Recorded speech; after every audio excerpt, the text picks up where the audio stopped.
सूरत में गैरकायदे गर्भ परीक्षण और भ्रूण हत्याનું નેટવર્ક ફરી શરૂ થયું છે। વરાછાની મમતા મલ્ટી સ્પેશિયાલિટી હોસ્પિટલમાં ભાંડો ફૂટ્યો છે। ફાર્માસિસ્ટ રામગોપાલ ખંડેલવાલ ફરી સક્રિય થયો છે। જિલ્લા આરોગ્ય વિભાગ અને વરાછા પોલીસની સંયુક્ત કાર્યવાહી છે। તપાસ દરમિયાન હોસ્પિટલમાંથી 3 સગર્ભાઓ મળતા ચકચાર મચી ગઈ। રામગોપાલ ડોક્ટર ન હોવા છતાં ઓપરેશન કરતો સાફ સફાઈ કરતી મહિલા કર્મચારીએ પર્દાફાશ કર્યો છે। પૂછપરછમાં જ ગર્ભપાત કરવાની કબૂલાત સામે આવી છે। 3 માંથી એક ગર્ભવતી મહિલા ભાગી જતા જ ખળભળાટ મચી ગયો છે। અન્ય 2 મહિલાઓને નવી સિવિલ હોસ્પિટલ ખસેડાઈ છે। વ્યારા અને શિરપુરની આ મહિલાઓ ગર્ભપાત માટે આવ્યાનો ખુલાસો થયો છે। 2025માં શિવાય હોસ્પિટલ કેસમાં પણ આ રામગોપાલ ઝડપાયો હતો। જામીન પર છૂટ્યા બાદ ફરી એકવાર આ રામગોપાલ સક્રિય થયો છે। એ ડોક્ટર નથી, ફાર્માસિસ્ટ છે અને ફાર્માસિસ્ટ ઓપરેશન કરતો હતો। તો આપ અંદાજ લગાવી શકો છો કે આ ગર્ભ પરીક્ષણ અને ભ્રૂણ હત્યાનું આ નેટવર્ક મોટા પાયે ફેલાયું છે। જામીન પર બહાર હતો અને ત્યાર પછી એ જ ધંધો શરૂ કરવા લાગી ગયો રામગોપાલ ખંડેલવાલ। સવાલ અનેક થઈ રહ્યા છે। શું સુરતમાં બિંદાસ ચાલે છે ગર્ભ પરીક્ષણનું કામ? નંબર 1। નંબર 2, ગર્ભ પરીક્ષણ ભ્રૂણ હત્યા કરનારને કોઈ ડર શા માટે નથી? છૂટી ગયો એટલે પાછો એ ધંધે ચડી ગયો। પોલીસ કે કાયદાનો કોઈ પણ પ્રકારનો ભય ન હોવાનું હાલમાં સામે આવી રહ્યું છે। આ રામગોપાલ આરોપી ફરી હોસ્પિટલ બનાવી અને કોઈને જાણ પણ ન થઈ।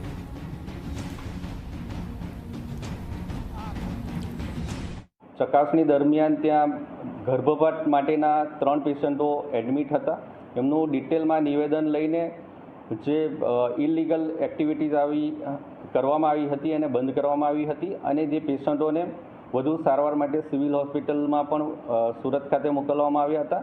અને આજે હોસ્પિટલના સંચાલક અને હોસ્પિટલ વિરુદ્ધ વરાછા પોલીસ સ્ટેશનમાં FIR પણ દાખલ કરવામાં આવી છે। અને આ જે હોસ્પિટલ છે એ પહેલાં પણ 6 નવેમ્બર 2025ના રોજ ત્યાં રંગે હાથ ઇલીગલ એક્ટિવિટી માટે પકડાઈ ગઈ હતી અને એમના અગેન્સ્ટમાં કેસ કરવામાં આવ્યો હતો।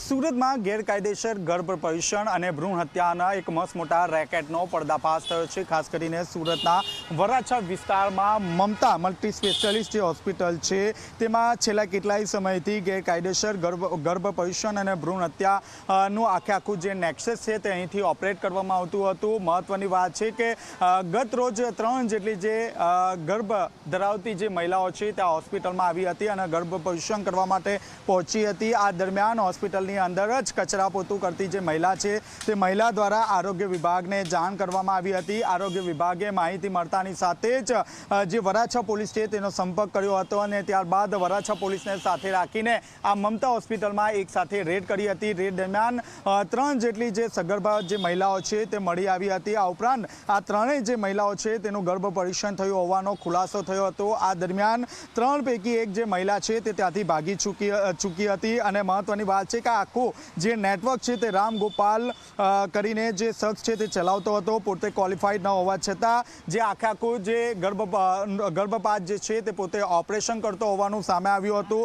વરાછા પોલીસે અહીંના તમામ જે સરસાધનો છે તે કબજે કર્યા છે। આ ઉપરાંત રામગોપાલની પણ ધરપકડ કરવામાં આવી છે।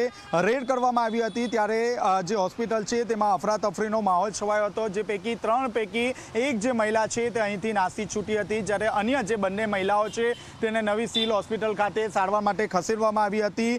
જ્યારે બંને મહિલાઓની પૂછપરછ હાથ ધરવામાં આવી હતી ત્યારે વ્યારા અને શિરપુરની આ બંને મહિલાઓ હોવાનું સામે આવ્યું હતું। વર્ષ 2025માં આ જ જગ્યાએ સિવાય હોસ્પિટલ ખોલવામાં આવી હતી। આ સિવાય હોસ્પિટલમાં પણ ગર્ભ પરીક્ષણ કરવામાં આવતું હતું જેને કારણે જે રામગોપાલની ધરપકડ કરવામાં આવી હતી। જેલમાં છૂટ્યા બાદ ફરીથી આ ગોરખ ધંધો જે છે તે શરૂ કરવામાં આવ્યો હતો। ગર્ભ પરીક્ષણના 15,000થી લઈને 50,000 સુધીની જે રકમ છે તે મસ્ત મોટી વસૂલવામાં આવતી હતી। હાલ તો આરોગ્ય વિભાગે રામગોપાલની અટકાયત કરી વધુ પૂછપરછ હાથ ધરી છે। કેમેરામેન વિજય બેસાણે સાથે ચેતન પટેલ, ઝી મીડિયા, સુરત। સુરતમાં ગર્ભ પરીક્ષણના પર્દાફાશ પર આરોગ્ય મંત્રીનો જવાબ। મને મમતા હોસ્પિટલ અંગે માહિતી મળી હતી। પાંસેરાએ વાત કરી, માહિતી મળ્યા બાદ આ કાર્યવાહી થઈ છે। સમગ્ર મામલે આરોગ્ય અધિકારી નોટિસ ફટકારાઈ છે। ભવિષ્યમાં આવી ઘટના બનશે તો જવાબદારી નક્કી થશે, પાંસેરાએ વાત કહી છે। મને એક માહિતી પ્રાપ્ત થઈ વોટ્સએપ પર અને કોઈ જાગૃત નાગરિકે કે અહીંયા ઘણા સમયથી ગર્ભ પરીક્ષણ અને ગર્ભપાત આ મમતા હોસ્પિટલમાં થઈ રહ્યો છે. તુરંત જ મેં અમારા આરોગ્ય અધિકારી સુરતને સૂચના આપી અને રેડ પડાવતા ત્યાં 3 બહેનો ગર્ભ પરીક્ષણ અને ગર્ભપાત માટે આવ્યા હતા. લાઈવ એમને ડૉક્ટર નથી પણ ફાર્માસિસ્ટ છે, એમને પકડી અને પોલીસ કેસ કરી જે બહેનો હતા એમને સિવિલમાં તપાસ અર્થે મોકલી દેવામાં. એમની આ જ વ્યક્તિ જે ફાર્માસિસ્ટ છે, ડૉક્ટર નથી,